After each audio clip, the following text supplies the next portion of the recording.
오늘 우리에게 주신 하나님의 말씀은 마태복음 12장입니다.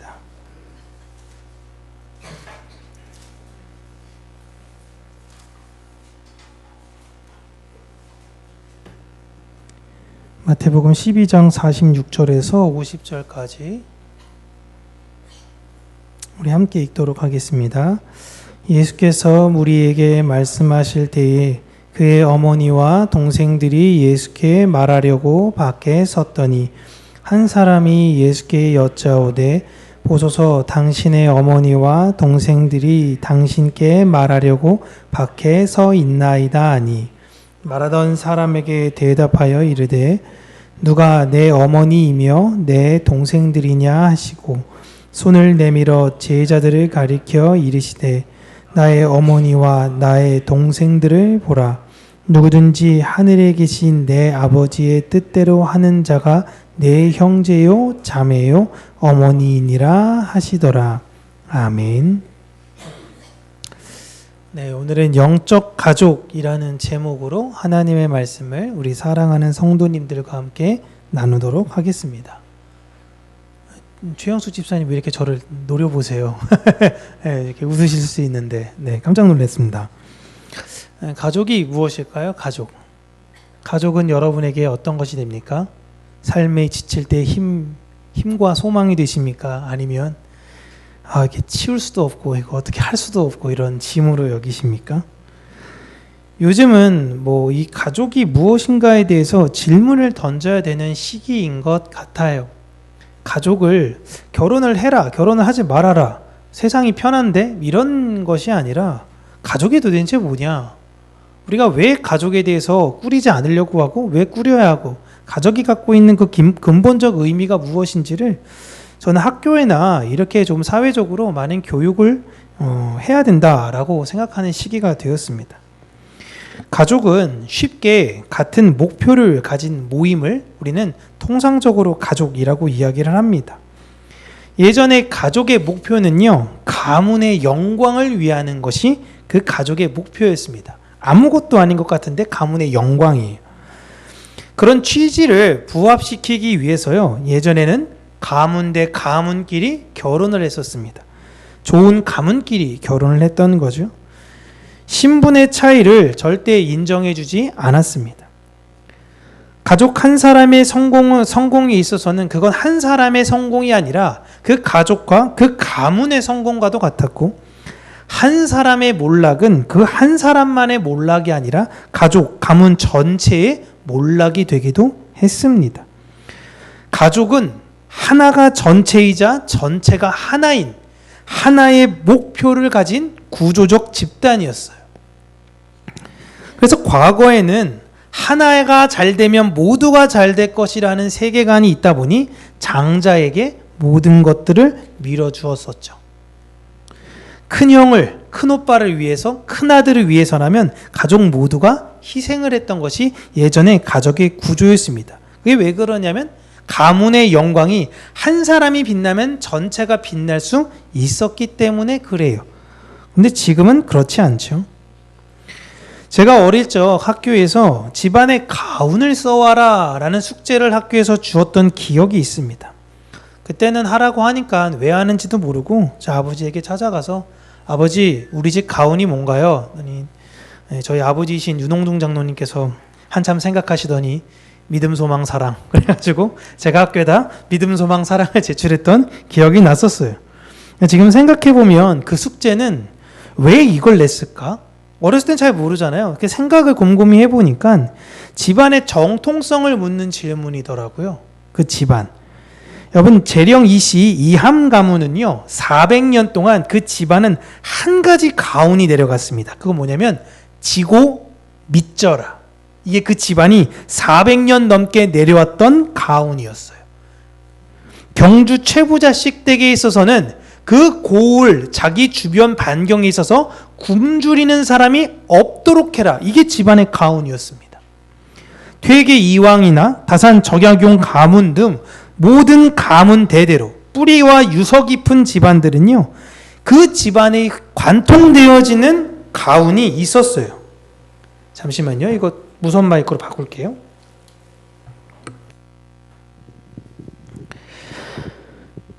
학교에서는 아이들이 어떤 집안인가를 살펴보는 가장 중요한 특징으로 가훈을 선택했습니다.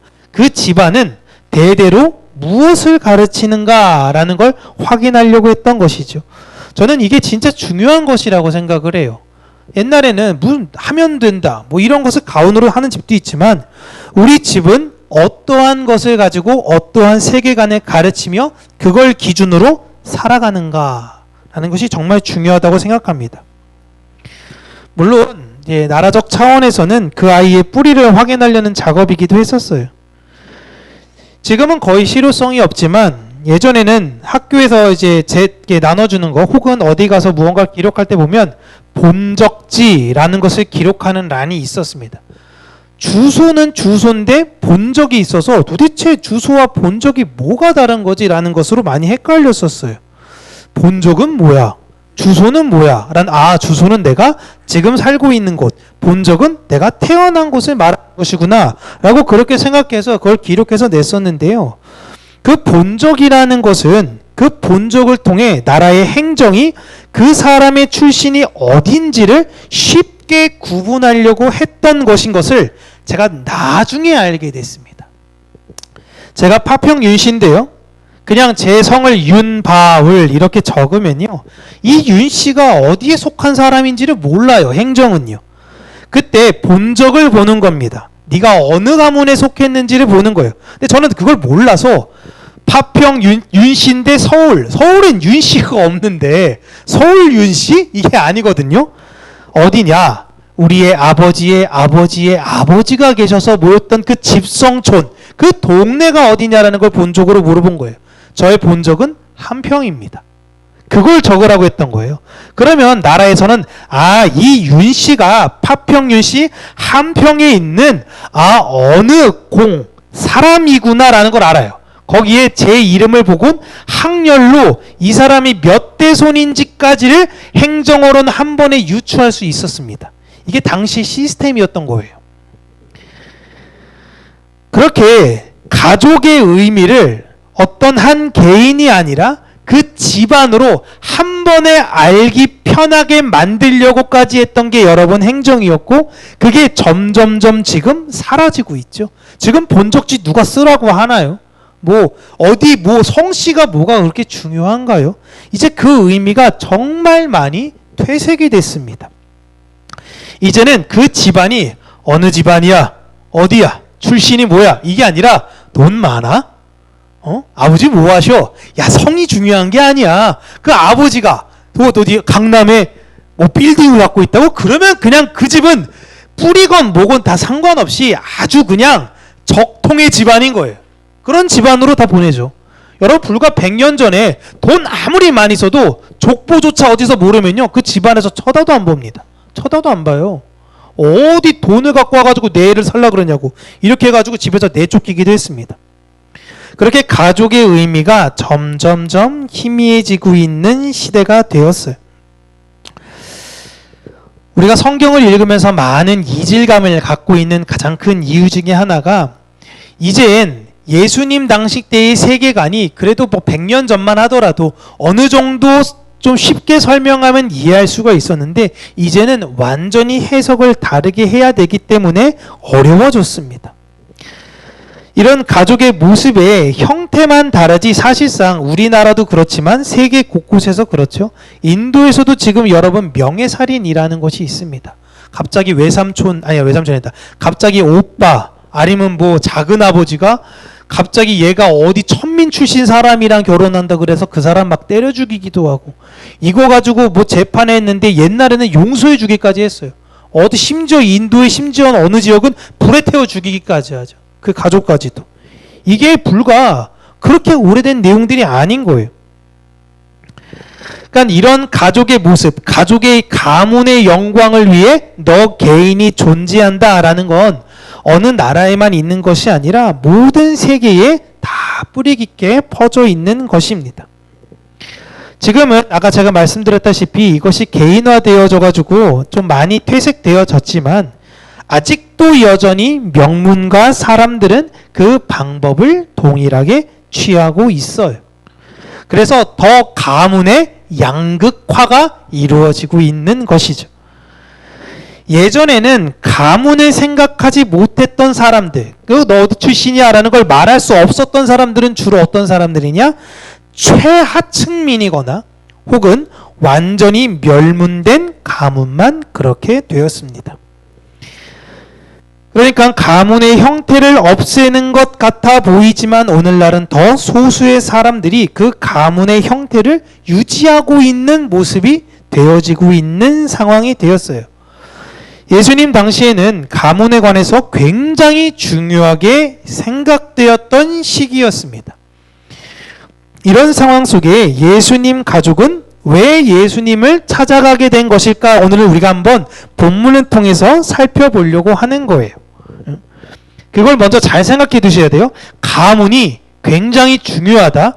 가족이 어떤 한 개인보다 훨씬 더 중요하다는 생각으로 성경을 접근하셔야 됩니다. 우리가 읽은 본문 말고 마태복음 13장 후반에 보시면요, 예수님께서 고향에서 말씀을 전하시다가 쫓겨나는 장면이 나옵니다. 예수님은 고향에서 인정받지 못하셨어요. 그리고 나서 사람들에게 선지자는 자기 고향에서 환영받지 못한다라는 이야기를 남기셨죠. 그렇다면 예수님이 왜 고향에서 환영받지 못하셨을까라는 걸 우리가 생각해 본다면, 예수님은 메시아랍시고 가정의 책무를 다하고 있지 않는 그 모습과 상황을 동네 사람들이 다 알고 있었던 거예요. 다 알죠. 저 감나물골 그 첫째 아들 지금 뭐한대? 동네 분들 다 알아요. 어렸을 때부터 다 왔기 때문에 걘 왜 안 보여? 걔 지금 저기 나가가지고 뭐 한대잖아. 다 압니다. 예수님이 지금 뭐 하고 있는지는 동네 사람들이 다 알아요. 그 지역 동네 사람들이 볼 때 예수님의 이러한 행동은 10계명 5계명을 정면으로 어기고 있는 것으로 보여. 내 부모를 공경하라. 근데 지금 뭐 하고 있냐? 어디서 메시아랍시고 나가서 사람들한테 막 뭐하고 기적 보이고 있다더라라는 거예요. 지금 본문 보시면요, 예수님 찾아온 가족 중에 아버지가 없습니다. 누구랑 누가 가요? 어머니와 동생들이 가고 있어요. 그렇다면 그의 아버지인 요셉은 지금 어디 있냐? 아버지도 집 나갔냐? 이게 아니라, 물론 그렇게 해석하는 성경학자도 있긴 하지만 아마도 돌아가시지 않았을까라는 것으로서 유추하고 있습니다. 그렇다면 아버지가 돌아가셨어요. 우리가 옛날 생각을 해보자고요. 그렇다면 그 집은 누가 이끌어야 돼요? 어머니가 이끕니까? 장남이 이끄는 거예요. 장남이. 요즘이야 어머니들이 워낙 생활력도 좋고 여자들이 일할 곳도 많으니까 상관없는데, 옛날에는 이거보다 2000년 전에는 말도 안 되는 겁니다. 장남이 그때부터 뭘 해야 돼요? 아버지가 돌아가셨으면 어머니와 동생들을 돌봐야 되는 거예요. 그런데 지금 예수님은 뭐 하고 계세요? 야, 갈릴리로 갔대. 갈릴리로 없어. 야, 가버나움 갔대. 가버나움 갔더니 없어. 어디 갔대? 유대로 갔대. 또 유대로 갔다가 찾을 수가 없어요, 가족들이. 맨날 사람들 몰려가지고 돌아다니고 있고, 이런 모습을 주변에서 볼 때는요, 무책임한 행동으로 보입니다. 특별히 어머니 마리아, 다 형제들 알고 있는 동네 사람들은요, 이거 볼 때 뭐라고 생각하겠어요?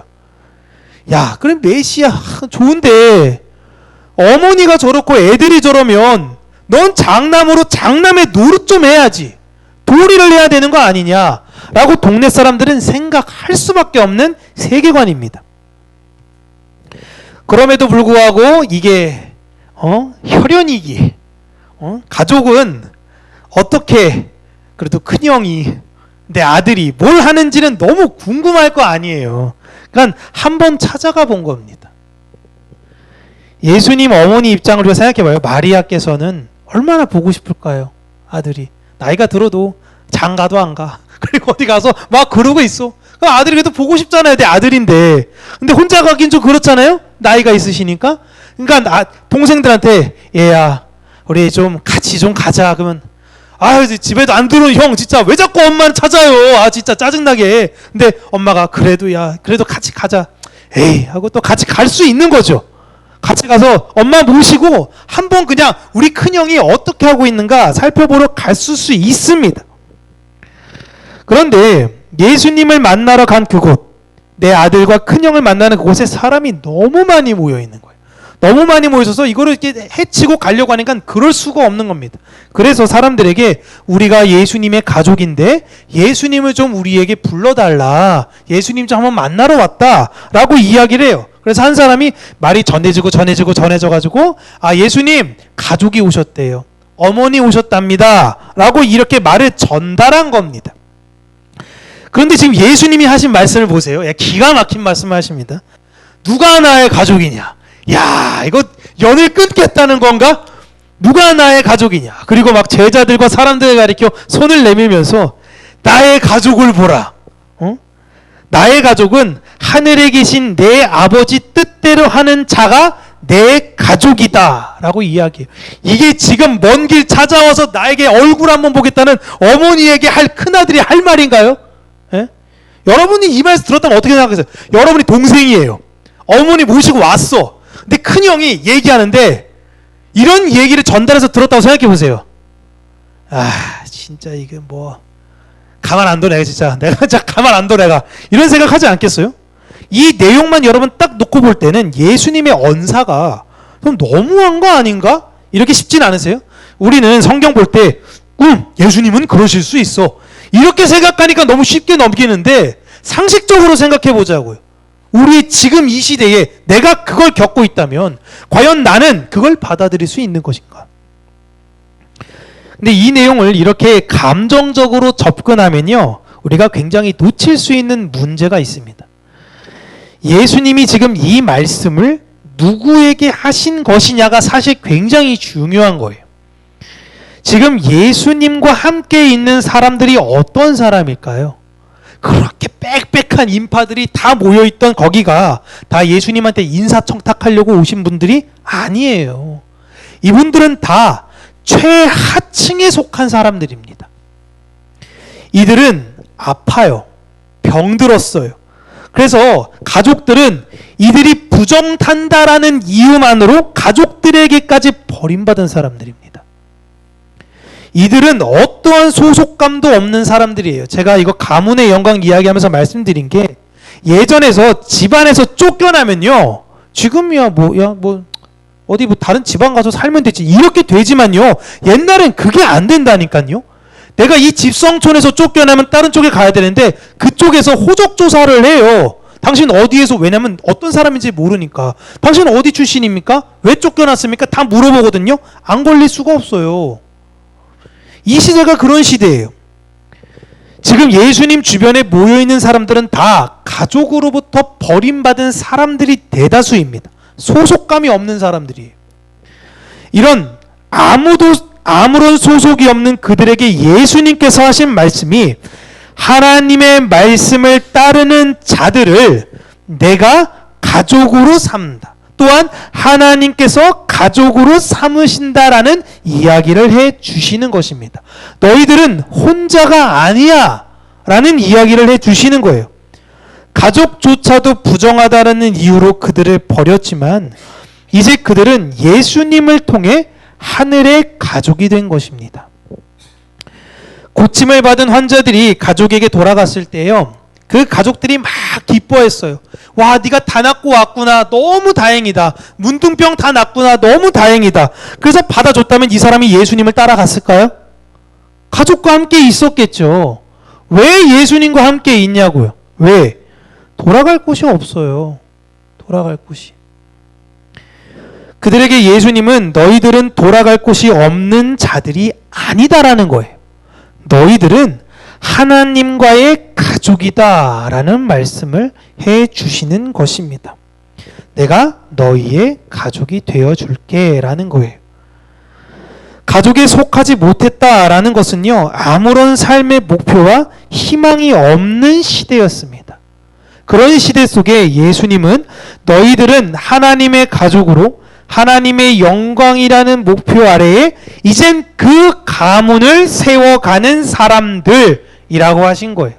나는 이제 누구를 위해서 살아야 돼요? 나 혼자 산다고 해서 내가 나에게 결혼을 하려고 하는데 가문도 없고 뿌리도 없는 나를 누가 도대체 결혼하고 누가 나를 만나주겠냐 라는 것이 돼요. 그렇게 하층민과 하층민끼리 만나요. 그러면 그 가족이 가문의 영광이 생깁니까? 아무것도 아닌 거예요. 그냥 근데 너희는 그러한 초라한 가문이 아니다라는 이야기를 하나님께서 너희들은 누구의 가문이냐? 바로 하늘아버지 하나님의 가문에 속한 사람이다. 그 가문의 영광을 위해 살아라 라는 동기부여를 새롭게 해주신 것입니다. 우리가 예수님으로 인해서 그 영적인 나음을 입은 사람들이에요.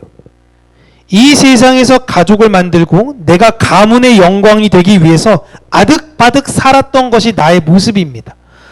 그런데 도리어 그 모든 과정에서 실패와 좌절을 맛봤어요. 그렇게 모든 사람들이 나의 실패와 좌절 속에서 떠나감을 경험합니다.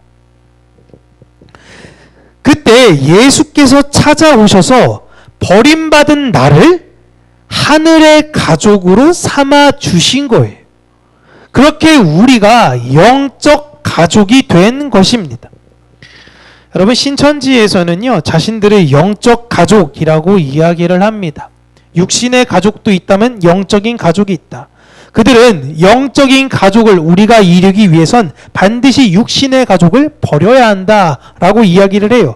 그래서 가족 안에 신천지 사람이 한 명이 있다면 어떻게 해서든지 다른 가족들을 신천지 안으로 끌어들이려고 하는 거예요. 왜? 영적 가족이 돼야 되니까. 그러지 않으면 이들과 절연해야 되기 때문에 그렇습니다.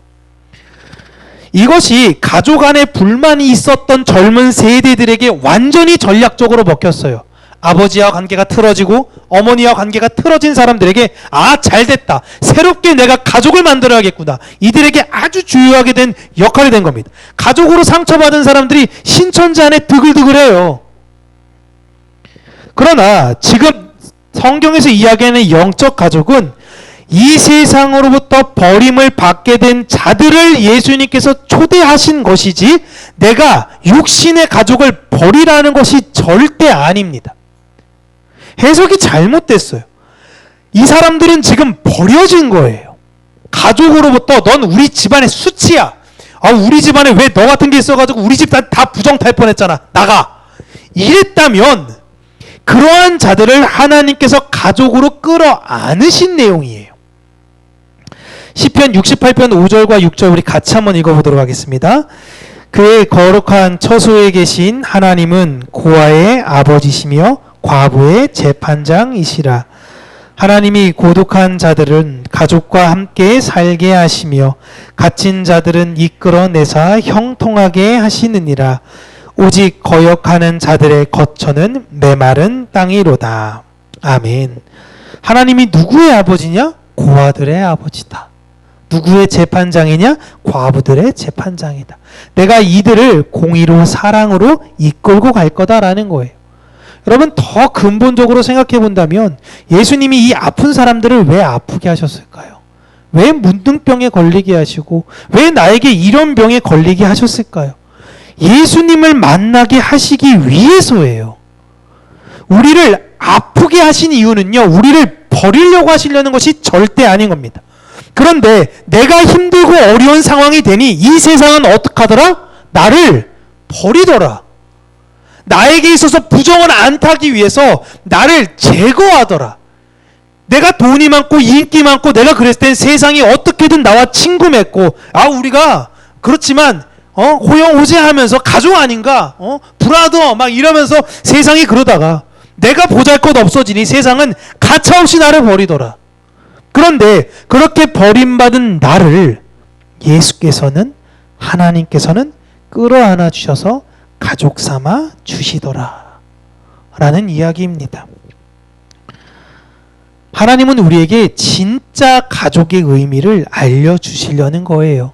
우리는 인간의 영광과 그 가문을 위해서 살아가는 자들이 아니다. 형식상의 가족을 띠기 위해서 애쓰는 것이 아니야.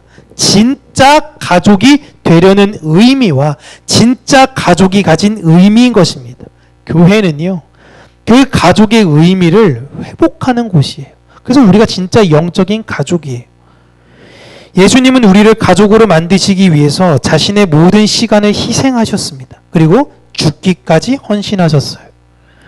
이 세상에 내 가족이 잘 나갈 때만 가족이지 내 가족이 있어서 우리 가족의 부끄러움이 되는 사람들은요, 어디 가서 이야기하지도 않습니다. 그러나 교회는요, 가장 연약한 사람을 위해서 함께 애쓰고 노력합니다. 이게 진짜 영적 가족의 모습인 거예요. 필요한 사람, 잘 나가는 사람들만 잘 어울리는 게 아니라, 바울이 왜 고린도 교회에 지적했습니까? 잘 나가는 사람들이 교회 오면 맨 앞자리에 앉으세요. 그냥 좀 보잘것없는 사람 있으면 넌 서 있든지 앉아있든지 나가든지 네 알아서 하세요. 이렇게 얘기했으니까 교회는 그게 아니다라고 이야기하는 것입니다. 이 세상에 가족 중에 못난 것을 자랑하는 여러분 가족이 있습니까? 야, 쟨 진짜 멍청한 놈이야 하면서 자기 애 가족들 이야기하는 사람 있습니까? 불편한 내용이 있다면 감추고 싶어 하잖아요. 교회 안에선 서로 안에 연약함이 보이면 사랑으로 덮어주는 거예요. 교회가 여러분 이 세상에 자랑하는 게 교회의 규모, 교회의 재정, 교회의 인원 이런 걸 자랑해야 됩니까? 아니에요. 성경이 딱 하나만 자랑합니다. 십자가를 자랑하래요. 십자가. 그런데 왜 십자가를 자랑합니까? 십자가가 자랑할 건가요? 여러분 좀 극단적인 예를 들어서 죄송한데, 부모님이나 형제가 자살했습니다, 이런 내용을 떠벌리는 사람 여러분 보신 적 있으세요? 아, 우리 부모님 자살했어, 이런 이야기 막 그냥 막 술 막 한 소주 한 5병 먹고 이야기하는 이런 거 말고 맨정신에 이야기하는 사람 보셨어요? 없어요. 이런 걸 막 자랑처럼 떠벌린 이런 바보 같은 사람이 세상에 어디 있어요? 십자가는요, 유대인에게 있어서 율법에 명시된 하나님께 저주받은 사람들의 그런 표징이에요.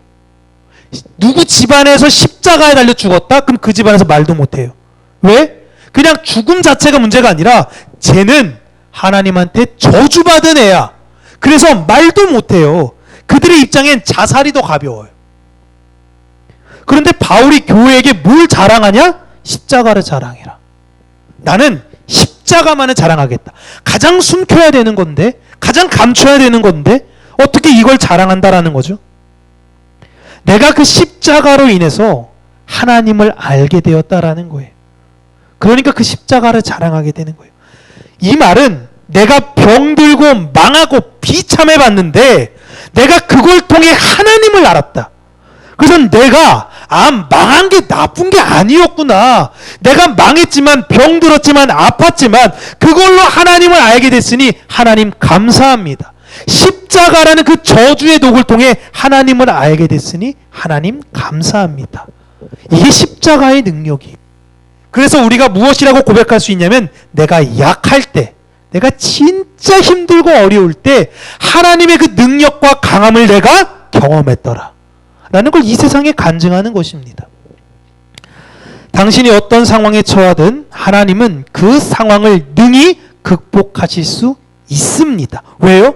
내가 경험했으니까. 그 힘든 일을 통해서 하나님은 당신에게 반드시 하나님의 영광을 보일 것이고, 당신은 고아가 아니고 이 세상에 버려진 존재가 아니라 하나님의 가족입니다. 이제 당신은 그 약함을 부끄러워하지 마시고 약함을 통해 하나님을 만나게 되었으니 그 약함을 하나님께 자랑하며 이 세상에 간증함으로 하나님의 영광을 이 세상에 드러내십시오. 이게 교회가 전하는 메시지인 것입니다.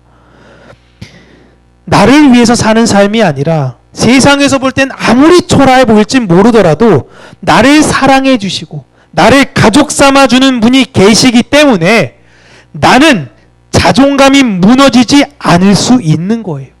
나는 나의 삶을 참 귀한 삶으로 여기고 살아갈 수 있는 것입니다. 여러분, 우리는 하나님의 영적인 가족입니다. 그 가문의 영광을 위해서 부름을 받은 사람들이에요. 그 일을 위해서 여러분은 어려움을 겪으시며 이 자리까지 오신 것입니다. 쉽게 오신 분들은 없어요. 지금도 쉽지 않은 삶을 사실 수도 있죠. 그러나 하나님께서는 우리를 통해서 이 세상의 영화와 영광을 붙잡는 것이 우선인 것이 아니라 하나님의 십자가의 영광이 무엇인지를 알려주시고 이 세상에선 감히 비교조차 할 수 없는 그 영광을 이 세상 가운데 여러분들을 통해서 드러내실 것입니다. 내가 가장 약할 때, 내가 가장 힘들 때, 그때가 바로 가장 강한 상태임을 여러분 기억하시기를 바랍니다. 내가 망한 것은 여러분 부끄러운 것이 아니에요. 우린 그걸 통해서 하나님을 만났다면 그건 참 귀한 경험입니다. 우리가 다윗이 그런 이야기를 하죠. 시편에. 내가 고난 당한 것이 안 좋은 줄 알았는데 알고 보니까 이 고난이 참 나에게 유익이더라. 내가 이걸로 주의 율례, 하나님의 뜻을 알게 됐다라는 이야기를 하고 있습니다. 여러분, 망하는 건 이 세상에서 볼 땐 우리를 긍휼히 여길지 모르지만 진짜 긍휼을 받아야 되는 사람들은 여전히 이 세상 가운데서 악다군이 살아가며 어떻게 살아갈지 몰라 그냥 전전긍긍하고 살아가고 있는 그들이라는 것을 기억하시기를 바랍니다. 오늘도 우리는 우리에게 주어진 그 십자가를 지며 주님을 향해서 묵묵히 걸어가셔야 돼요. 남들은 그 십자가에 지는 걸 보며 손가락질 할지 모르고 너 같은 사람이, 너 같은 존재가 라고 우리에게 이야기할지 모르겠지만 우리의 뒤에, 나의 등 뒤에서는 항상 나를 밀어주시고 나를 지지하시고 나와 함께 하시는 하늘의 아버지가 계시다라는 걸 믿고 살아가는 저와 여러분들 되시게 주님의 이름으로 축복합니다. 기도하겠습니다. 살아계신 하나님 아버지, 우리를 하나님의 영적 가족 삼아주시고 하나님 나라의 그 영광을 위해서 살게 하시니 감사합니다. 우리가 우리의 삶 가운데서 여러 십자가를 만나고 그 십자가를 경험함으로 다시금 하나님의 능력을 깨달아 알게 하여 주시고 또한 우리가 이 세상을 붙잡고 살아가고 이 세상을 힘삼으며 살아가는 것이 전부가 아니라 나를 사랑하시고 나를 가족 삼아주신 예수님을 바라보며 그의 영광을 위해서 살아가는 것이 내 삶의 이유이자 목적이구나라는 것을 온전히 알아 우리가 다시금 하나님의 그 마음을 살아가는 자들이 되어지기를 간절히 간구하고 소원합니다. 이 세상에 우리의 마음을 두지 않게 하여 주시옵소서. 그로 인해 또 우리의 마음이 병들지 않게 하여 주시고 또 그 병든 몸을 가지고 주님께 나아가는 이런 반복적인 안타까움을 우리가 경험하는 것이 아니라 내가 이제는 뒤를 돌아보는 것이 아닌 표대를 향하여 믿음으로 다름질하는 자가 되게 하여 주시기를 간절히 원하고 오직 내가 바라봐야 되는 목적과 목표는 하늘에 있음을 그 소망에 있음을 잊지 않고 살아가는 우리 평강교회 모든 성도님들이 될 수 있도록 은혜 허락하여 주시옵소서. 예수님 이름으로 기도합니다. 아멘.